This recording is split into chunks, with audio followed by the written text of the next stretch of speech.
কে চাপ দিবেন না, চাপ দিয়ে ওকে জোর করে কোনো কাঠামো দেওয়ার চেষ্টা করবেন না, বরং আপনি খুঁজে বের করেন আপনার সন্তানের মধ্যে ইউনিক প্রতিভা কি আছে।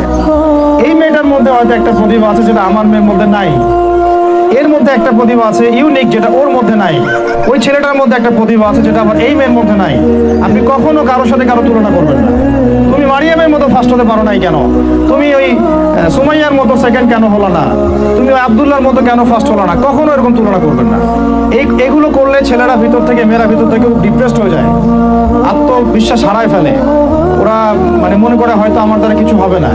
বরং আপনি আর উৎসাহিত করবেন, কোনো সমস্যা নেই বাবা, কোনো সমস্যা নেই আম্মু, এবার বরং এই পরে এবার হবে ইনশাআল্লাহ।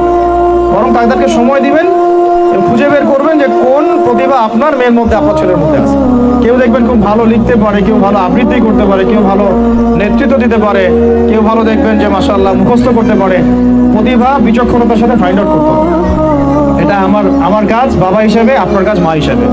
আল্লাহ পাক আমাদেরকে এটা করার তৌফিক দান করে নেন, জোর করে চাপায় দেওয়া যাবে না। আর একটা নসিহত শেষ, সেটা হলো আমরা তো 5 ওয়াক্ত নামাজ পড়বই, বাচ্চাদেরকে তো ইসলামিক পরিবেশ দিবই। আমাদের তাহাজ্জুদের ওয়াক্তে 2 রাকাত নামাজ পড়াটাকে আপনার উপর ফরজ করে নেন। তাহাজ্জুদের ওয়াক্তে অন্তত 2 রাকাত নামাজ পড়াকে আপনার আমার উপর ফরজ করে নেন, যদিও এটা ফরজ না, ফরজ করে নেন। কারণ ওই সময় দোয়া যেগুলো করা হয় আল্লাহর কাছে একদম সরাসরি কবুল হয়। আপনাদেরকে আমি একজন মনীষীর কথা খালি বলবো, ইমাম বুখারী রাহিমাহুল্লাহ, নাম শুনেছেন আপনারা? তার কিতাব কিয়ামত পর্যন্ত ইনশাআল্লাহ পড়ানো হবে। ওইটা